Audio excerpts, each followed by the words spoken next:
Hello, my name is Christine Eck, and I'm the director of the Center for Sacred Window Studies. And it is my great pleasure today to be interviewing Miranda Bauer. Miranda is from Alaska, and for over a decade, Miranda's been working with women in her area and all around the country and beyond, working on postpartum support and creating some change, which is so desperately needed in our modern day culture. And Miranda, I'm going to give you a couple of minutes to describe a little more what you do before we dive into our interview. Oh, thank you so much. I am absolutely ecstatic to be here, Christine, and I have been following you for some time and just really honored to be in this place speaking to you and sharing all of this with you all. So again, I'm Miranda. I'm a postpartum bliss coach, and I have been supporting women through postpartum for many, many years. And to be honest, that's not how I started my journey. I was actually through the birth of my child, my very first, over 10 years ago. And really, I had prepared everything for the birth. I had a home birth experience. It was wonderful. And I did all of the background information. I was a biology student at the time, so it was really pertinent to me to do all of the research and the things that I wanted to, avoid. Like I didn't want a cesarean, so I researched all of these things, but something was very much missing in my postpartum experience. I completely forgot about this time. And I noticed that so many other women did the same. And so my journey really began in that phase of my life, and trying to get rid of the postpartum depression and anxiety that I was experiencing, and speaking with others about their postpartum depression and anxiety and mood disorders, and just recognizing that there was so much more to this than meets the eye. And so that's where my journey began. So I have been teaching for many, many years now. I work with clients one-on-one, and helping them through their personal things, and their personal postpartum experiences, and really helping them kind of grab a hold of this sacred time and enjoy the experience as it is, while also encompassing the mother through a major growth transformation. And I feel like this is one of the biggest missing pieces, so to speak, in our culture today, is bringing that sacred piece into our postpartum experiences. And I'm sure you can relate to that very much. Very much so. And I really appreciate the understanding that it's going to be hard. It's going to be a hard transition in some ways. Mm-hmm. But with that, with the right type of consciousness around it, that difficulty can sort of transform into this incredibly sacred, momentous time as well. Yeah. Pretty amazing to look at it in both ways. Yeah, absolutely. Absolutely. I'm so excited to hear your perspective on a few more of these things that I feel like when I talk to people who are also in this field, we can just go on and on and on with this resonance because it's such a blatant need in our culture. And so when we can connect with other people who are thinking the same things, it just helps me have my perspective even wider and grow further. So I'm so pleased to have your thoughts about everything to share with our audience. But I want to talk to you about something that you really enjoy talking about, which is, we all know that our culture carries a lot of misconceptions for postpartum and what we maybe should be doing, or what it should be like after our babies are born. And I would love for you to talk a little further about this idea of cultural misconceptions around postpartum and what solutions we can find to sort of combat that. Yeah, cultural misconceptions, and on the top of our head, I'm sure all of us can come up with several different ones, right? We have these expectations to go back to work, where you have these expectations to do all of the things, right? Not only are you supposed to get back to your normal life and cook the food and do the dishes, you're also going to take care of the newborn, and you're going to do it in this appropriate way, right? Whatever that means for our culture. Sometimes that's breastfeeding, and sometimes that's formula feeding, and all of these ideas that kind of come into our world, and we have these expectations, right? Not only from other people, but also from ourselves. And there's so many misconceptions that those things are built upon. And one of those ideas is that life is going to return back to normal after we have a baby. Like, the only new thing here is going to have a baby. There's no other understanding or appreciation for what just happened for a mother. And we hear this often as professionals. It's not just the birth of a baby, it's also the birth of a mother.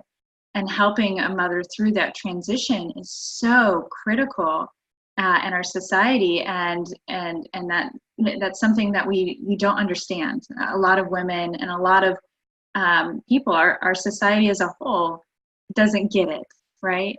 And that has a lot to do with, again, what we want in our life, and how we values, really. We value money, we value hard work, we value being busy.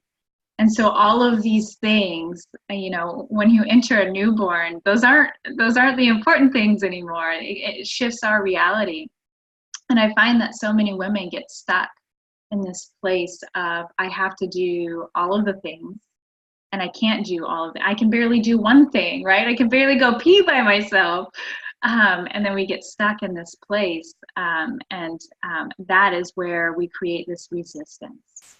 And that's where we don't allow ourselves to really grow, because of, we're so busy trying to care for our baby that we don't have time to dive into anything else. We don't have time to dive into who we are as a mother now. Whether it's your first or your fifth, who you are changes deeply, on a very fundamental level.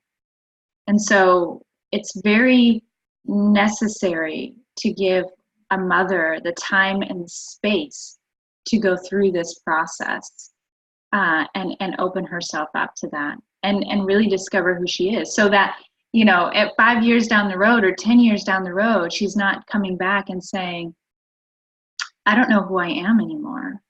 Who is this person? How often do we hear that? How often? Yeah. Well, I think that it can feel very uncomfortable for women to adopt that slow pace. Mm-hmm. Even when they're given permission, even when they know that this is the right path, this is the right pace, this is the right rhythm, it still is a bit of a shocker to be slow when we're so amazing at being efficient and making all these incredible things happen in our independent lives. Mm-hmm. So I think there's definitely some important guidance that women can have in helping to not only be given permission to go slow, but like how to do that. And that is where the sacredness can come in, when they're sort of allowed to open and shown how to do that without feeling uncomfortable.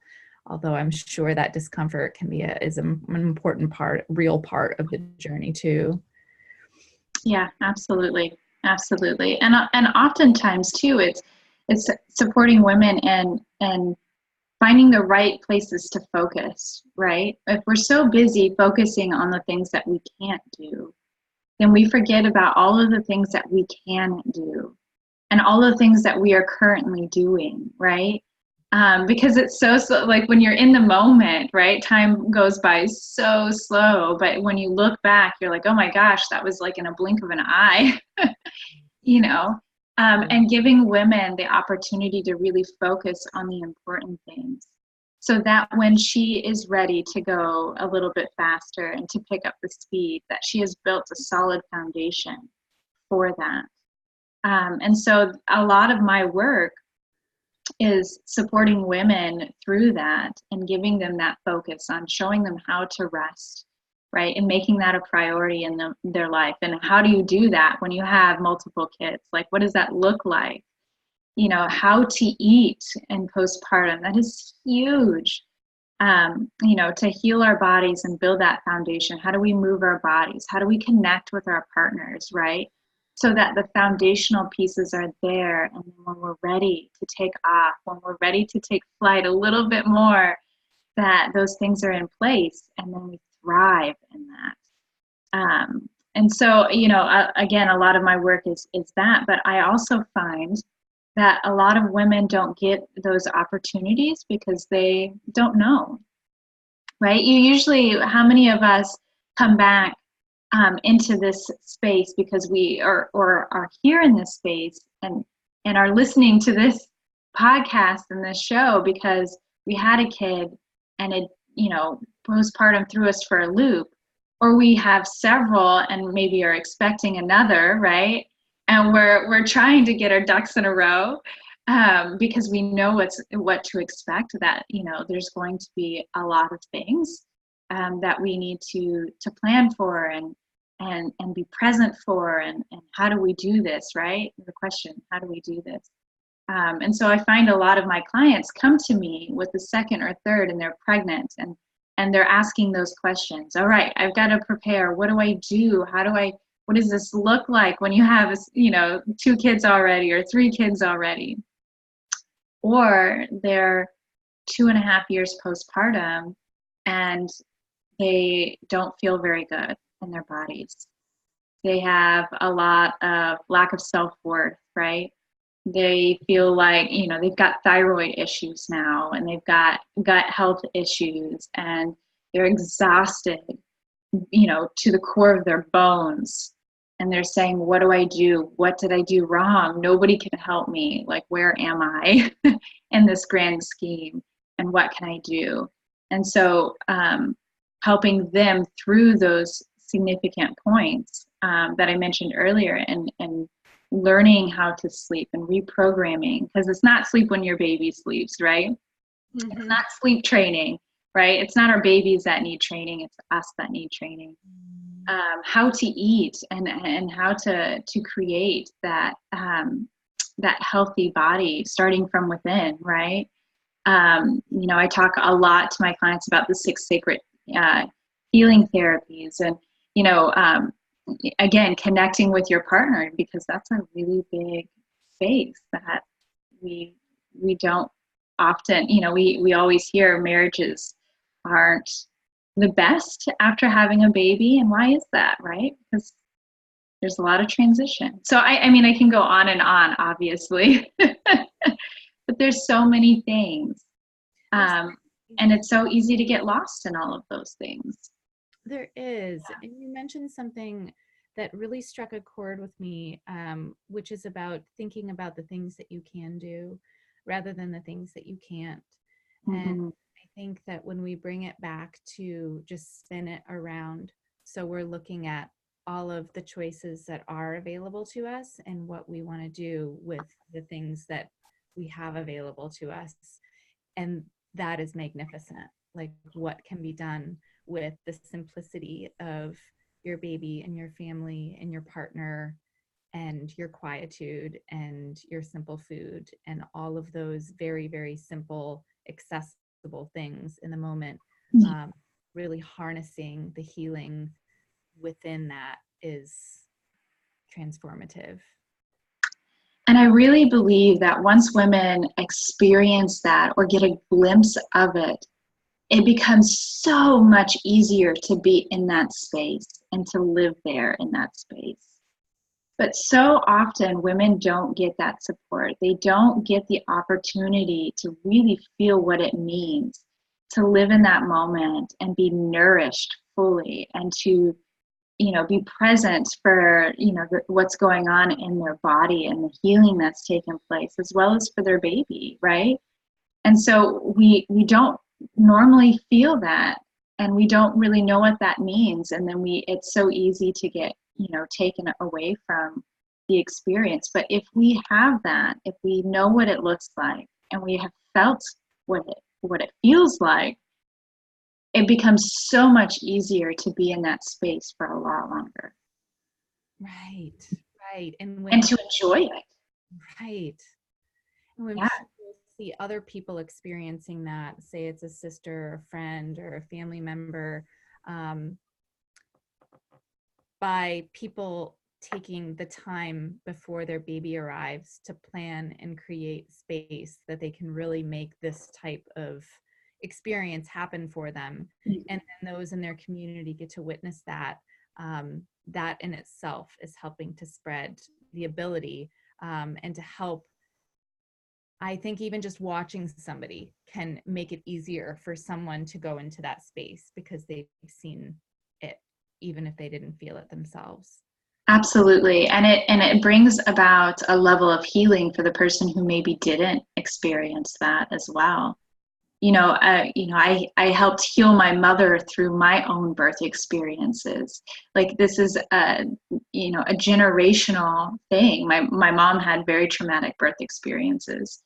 And so witnessing me having a home birth for all four of mine was beyond healing for her. I mean, she talks about it all the time. She talks about my birth experiences often, and she shares them randomly with people. Oh, you're having a baby? You should have a home birth, which is great. But it's the healing on different levels. And I tell this with people that I mentor all the time who are wanting to learn about postpartum, that this is going to act as an invitation. You providing that for somebody else will be your invitation to heal yourself deeply, especially if you didn't have that opportunity. And you want to heal deeply. And the more that you are healed in your own experience postpartum and from birth, right? And all of those things, it doesn't matter if you're 10 or 15 or 20 years out, you have to have that healing to be able to offer it fully to somebody else. And by giving that, you're opening the gate for your own healing to happen. It's really beautiful. Really beautiful.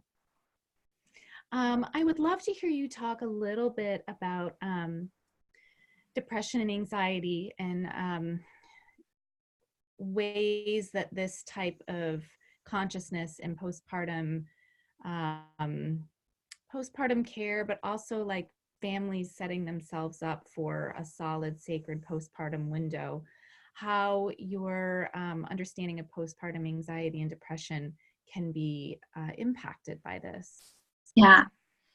So just to share with you a little bit of background, I had extreme postpartum depression and anxiety with my first. I mean, extreme. I lost my home. I lost my partner. I had no job. Like, I couldn't function. I was afraid that I was going to lose my child. That is how deep I was in my own postpartum depression and anxiety. So in no way am I, the things that I'm going to share with you are putting it down or not understanding. Like, I deeply understand what this means. So much so that actually I went on to have another baby after I felt very healed, but I ended up experiencing postpartum bipolar and postpartum rage, which is a real thing. So I have this, and then I've gone on to experience very blissful, very beautiful postpartum experiences. So I have the array of experiences, especially when it comes to mental health and disorders. So I'll start there, right? I have that knowledge, but so much of what we know about postpartum and about depression and anxiety, I feel, are very misleading. You know, we don't study a lot about the postpartum body or even the pregnant body, right? It's very difficult to do. So in science terms, you're very limited on what you can do. And so when we do have science about postpartum, it's usually about two things: breastfeeding and postpartum depression and anxiety. And there's very wonderful studies out there on the topics here. However, they're so limited, and that they're very much focused on, you know, brain only and how your brain functions. And we have this idea that postpartum depression, it just happens to you, right? And anxiety, it just happens to you. You have no control over it. And the only way out is through taking medication or seeking a help from a counselor. Those are your options. And I find that so disempowering, because as women, we come into this space, we just birthed a child. No matter how that baby came out of our body, we grew that baby, we nourished that baby and ourselves, and we gave birth, and now we have life. We are very powerful. We are very strong. And we shouldn't have to rely on other people for help, right? Like that's our innate feelings sometimes, right? You know, we have this culture around, you know, we have to do things by ourselves. And then we have these stigmas, right? Now, okay, I'm kind of getting off track. There's so many things to say, but really, when we come into this space, we have so much control over what happens on a certain level. We can make sure that we're eating properly by preparing those meals, right? One thing that studies haven't really gone into is how much nutrition plays a role in this. You know, another powerful thing is how much your thoughts play into this. You know, you control so many of your thought process. You control a lot of your hormonal balances and imbalances, right? That comes from your thoughts, that comes from how you're sleeping, that comes through how you are eating. And when you have those three pieces in place, which usually requires support, right? Then we are able to move forward with a positive birth experience or a positive postpartum experience, right? And we're able to dive into those experiences. But what happens often is that we don't have the support. We don't have things like that set up, right? So many times I heard, oh, well, I'm going to have a meal train, and, you know, my church and my friends will take care of me, and then nobody delivers anything. And it's, you know, we can't be in the space where we're waiting for others to do that for us. We have to be in the space where we are making the plans, where we know we are powerful, we know that we are worth it, and we are going to make, you know, what we have control over happen. And so in that sense, there are things that we have control over, right? We can prepare our own meals. We can make sure that we're set up to get enough rest. And then there's things that we don't control, right? There's things that, you know, sometimes there's NICU babies, there's birth trauma, right? 1 in 3 women will experience birth trauma. How incredibly disheartening is that? And those, a lot of times we get stuck in a space that we call depression and anxiety because of those experiences. But they're not. It's trauma. It's PTSD. It's birth trauma, and to treat trauma, you treat it much differently than you would treat depression and anxiety, right? And so my idea, my thoughts, and all of the research that I have done over the last 10 years, especially when I was trying to get out of my own postpartum depression, and then working with other women, I've written books, I've spoken all over the world, universities, and all sorts of things. I've used to occasionally run women's retreats on birth and postpartum, and so, the whole premise of this is that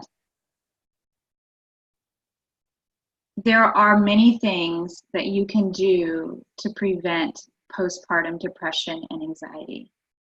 So many things that you can do to prevent it, and that you are powerful and strong enough that you can move through this time period with support, right?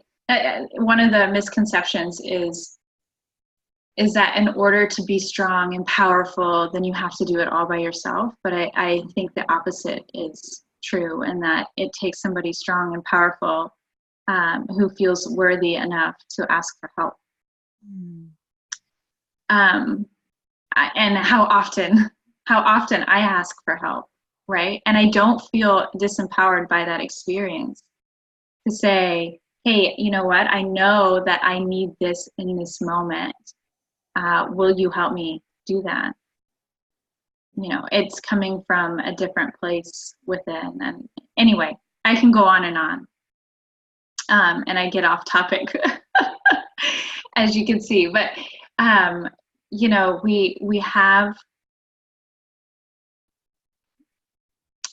we have something within us to help us. And when we resist those things, when we resist that innate knowledge, when we resist the urge to ask for help, when we resist the experience that postpartum brings, then we start experiencing things like depression and anxiety.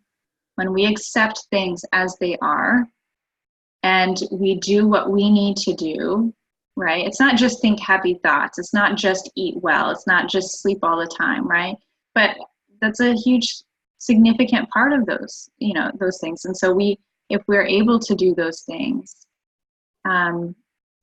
it will dramatically change our postpartum experience, dramatically. And in my work, I will tell you, I have helped, I can't even tell you, I've worked with hundreds of women, and getting them off, antidepressants within an 8-week period with their doctor's support. And yeah, kudos, like, yay, I think you're doing it. Like, that's huge. There's something to this when women are able to come to me and no longer feel rageful, no longer need medication. Like, this is something that unfortunately can't be studied very easily, right? Because postpartum, but there's something here that's really, really big, and we're on the cusp of transforming what we know of postpartum depression and anxiety through the things that we're teaching. And people like you are reaching out for women and teaching them, and me, and there's so many others in what we're doing for postpartum women, and it speaks volumes by the results. Incredible. So interesting,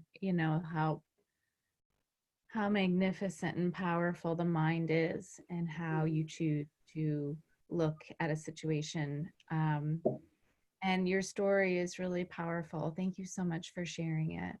Yeah. I think it's really, it's so valuable for people to hear other people's stories. And it's a big commitment of mine in doing this work, is being able to bring out people's stories, because a lot of, I think, the trouble with postpartum depression and anxiety, and simply the isolation that we feel so often during that sacred window is just that. It's sort of not feeling strong and not feeling good and feeling like everyone else is doing better than I am. And I think that when we can really hear other stories, we can find some common ground, and we can use each other's stories to help support an understanding in the moment. So it's so valuable. Thank you so much. Yeah, absolutely. And you know, one thing that I hear so frequently in our society now is that you have to think positive thoughts, and it's all about positivity. And I want to say how powerful it is to think negative thoughts too. Like, they're there for a reason. You know, negative thoughts are not bad, right? We have this idea that positive is equals good and negative equals bad. And that's not the case. A lot of times, these negative feelings that come up for us during postpartum or even beyond is an opportunity to heal and dive into the next conversation or the next topic or the next area of our life, right? Like, it's frustrating that I can't have my bath at this time every single night. Well, let's move it. Let's do something different. If that's fussy time for baby, then let's change something, and that's thinking on a smaller scale. But so often I hear, well, I had these negative thoughts, and now what am I going to do? Well, you're going to change it. What are those negative thoughts telling you? Like, they're an opportunity to learn, to grow, right? And so often postpartum has a tendency to bring up all of the things that we hadn't worked out before. Childhood problems, right?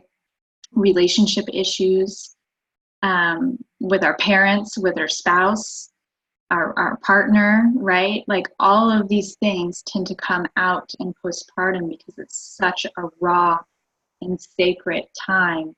And really, those feelings, all of those feelings, are incredible.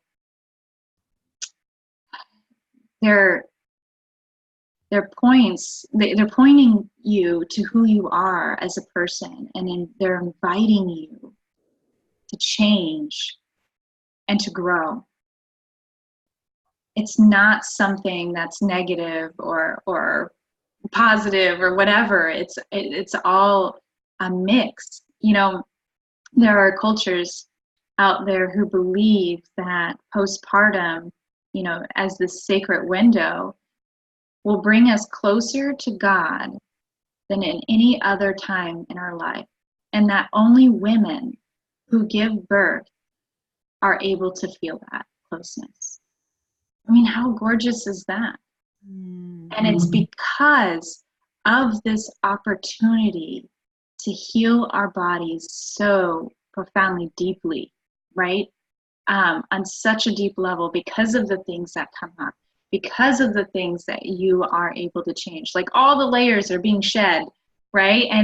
And we're losing our identity, right? Like, we're shifting, we're changing who we are. Our definitions of love change. Our definitions of what it means to be in a relationship change, right? Or what it means to be a mother or a parent, or what it means to be responsible, like, all of our definitions about life are changing, and who we are changed too.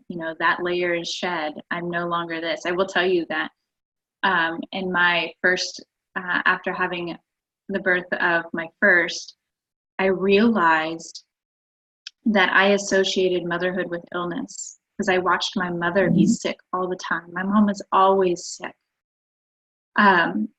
always with the flu, or always with a tummy issue, or constantly just not feeling well. So I thought that in order to be a mother, I had to be that sick too. And when I recognized that thought, when I realized that and was able to release that, my entire life changed. And I can't tell you how many moments that happens, in postpartum, because it's a lot, right?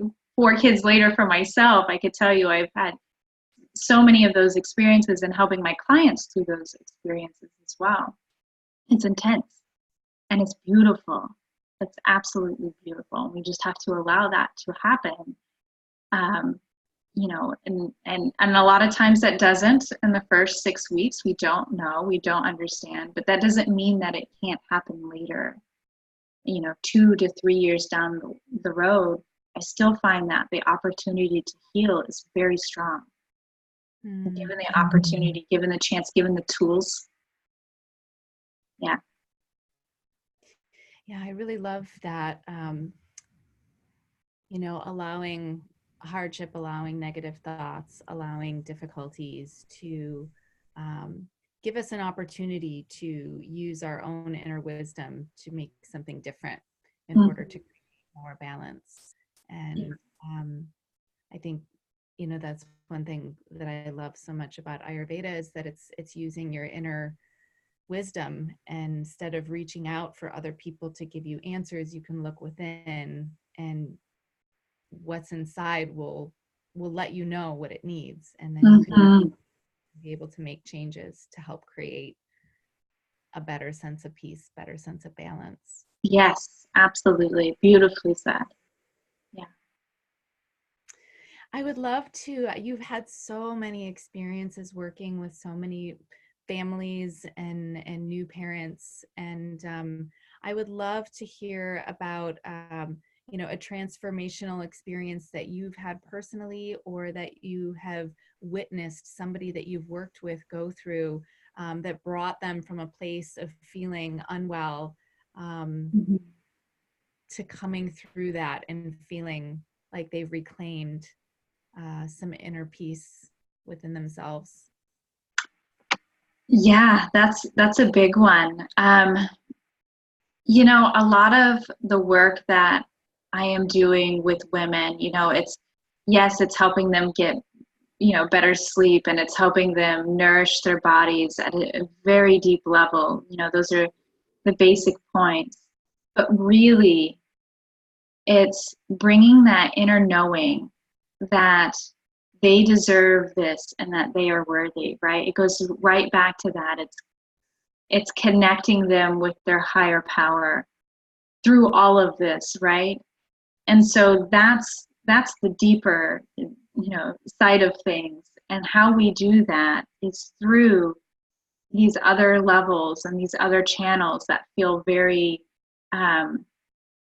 you know, hands-on. They feel like, you know, practical tools, right? But really they're diving very deep.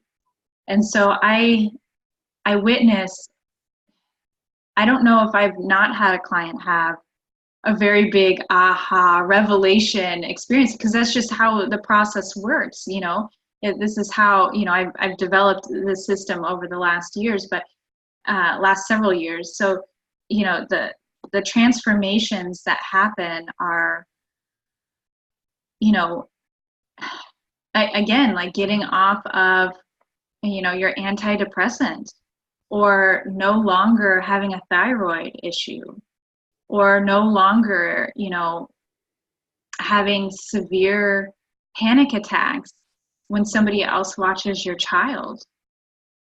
You know, and those are like, you know, something that sounds really big, right? But there's other smaller, you know, transformation pieces too, where, you know, I had a mom tell me she had her second, we worked with her first, and she had her second, and she came back and said, you know, my baby, I just want to tell you, he's, you know, doing so amazing, and woke up in the middle of the night, and I was excited to nurse him. I was sitting next to him, and I realized that my excitement and my desire to cuddle him was because of what you shared with me and the transformation I went through with my first. Because never was excitement in the middle of the night, or the desire to cuddle, something that has ever, you know, been experienced by her before. And so, you know, I find that to be huge, right? Like that's a really big transformation for women. And I've seen women leave their job and get another job paying double, because they now have the idea and the understanding that they are worth so much more, right? To find, I've helped women save their marriage, right? Because they're no longer experiencing postpartum rage or depression and anxiety. I mean, how much those affect our life and the people in it is significant. We think it's so isolating. We think we're so alone in the experience, but really we're not. We are the center of our family, and everything that we are experiencing and feeling and thinking within gets passed to everybody else. And so, it's really a critical space. Like, we have to heal. And I will tell you, personally, learning, my first was probably my most difficult, and he has grown up with some challenges too, ADHD being one of them. And there's new studies that come out that has shown how women who've experienced postpartum depression and anxiety will change and alter the brain patterns of their infants. And so they are going on to develop ADHD. Like, that is a reason for it. And it's crazy to think that we have that much power and that much control. And now we're seeing, it's crazy to see that all of these children who are coming with, ADHD and ADD and, a long list of, health issues in that regard. And you have to wonder, is this because of our society and not understanding postpartum and how to care for ourselves during this time, and therefore, experiencing the postpartum depression and anxiety and transforming the way that our babies develop? Is that an issue? No. So this is critical. This is a critical step in motherhood and a critical part of life. We have to be able to support women in this level, and we really have to heal ourselves going forward, and by doing so, healing our families. I mean, as I have healed through my experiences, I have also healed my children. My son has come leaps and bounds, like watching the layers come off, and to be able to do that for myself and for families, we've seen that too. And it's just an amazing experience. So there's lots of transformation, and it looks different for everybody, but there's always really big things that come out of giving women these practical tools and supporting them in this way and allowing them to blossom their own inner knowing, their own intuition, right? That's usually been suppressed for so long, and showing them how worthy and how powerful they are. It's all very deep stuff, right? It is, and I love that. I mean, it's so true. It is truly a transformation for every single person with every single baby. Even if you're having your second, third, fourth, beyond, it's a new transformation every single time. And I really love honoring that. And it's what I really love about what you do, Miranda, is how, yes, you have created, a program for women to really access what's already there, but that's just what it is. Like, it's really helping people to understand what they already possess, and really just helping to be their cheerleader and helping to be the illuminator for what is already so strongly there. Because I think that's so much of what we are going for as well, is just helping people to understand that that this is innate, that this is meant to be this way. And when culture can just shift itself to the way that it's designed to be, so much healing will happen on an individual, on a family level, on a community level, on a world level, on a universal level. So I really value the work that you've done so passionately and so diligently and so creatively. And I hope that all of our listeners will visit your website and all of your beautifully put together materials. And I just want to say thank you so much for spending this time with me. And do you have anything that you would like to share before we close? Thank you. I am incredibly grateful to be here. And, you know, it's such a fun journey to go on when you really dive in and get to experience, you know, what postpartum is at that level. And I do have, if you go to my website, www.serenitygrows.com, I do have a free a website series on there and a free download for every one of your listeners if they're interested. I have one in particular, the 7 secrets to balancing hormones naturally in postpartum. And a lot of the things that I had mentioned here, especially regarding, you know, the happy thoughts, and all of that I had shared is in there, and I think would be really powerful for so many to hear. So if your listeners are interested, that's an option to go and explore that topic a little bit further. Thank you so much. Yeah. Once again, this has been Miranda Bauer. And again, my name is Christine Eck from the Center for Sacred Window Studies. And thank you, Miranda. Thank you. Thank you all for listening.